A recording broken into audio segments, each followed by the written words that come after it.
Take a look at this picture. The front end of the bus just crushed. Thankfully, none of the victims has life-threatening injuries. And as 9 on Your Side's Tamika Artist tells us, police are still trying to figure out who's to blame. 2 patients with the most serious injuries are now recovering at hospitals in Cincinnati. Those who were brought here to High Point have mostly been treated and released. But for those who were on board that bus today, it's a day that they will never forget. It's pretty scary. Students and parents alike still shaken. Ray wrecked the bus, and we've known Ray our whole life.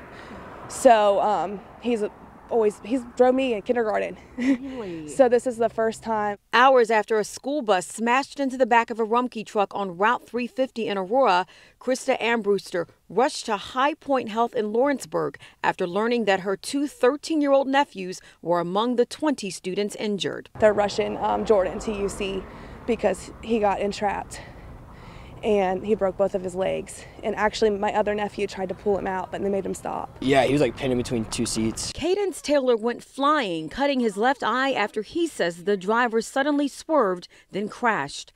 Doctors at High Point Health say most of the injuries included broken bones and minor neck, head, and back injuries. But thankfully, mostly everyone on board was able to walk away. You train for these kind of situations and you hope that they never really occur. And then here it was unfolding before our eyes. I'm just glad they're all okay. Police are still trying to determine exactly what caused this crash. They did conduct a toxicology test on the bus driver, but they say it's just too soon to tell. In Dearborn County, I'm Tamika Artist, 9 on Your Side. The 9 on Your Side I-team did some digging, looking into the bus's inspection record, and here's what they found. The bus is a 2002 model from Thomas-Built. It passed its most recent inspection in October of last year. Now, since 2013, there have been no major issues found during inspection. It's unclear where the bus was before 2013, though. The bus does not have seat belts. Today's crash has some people asking, why not? Compartmentalization has worked for years.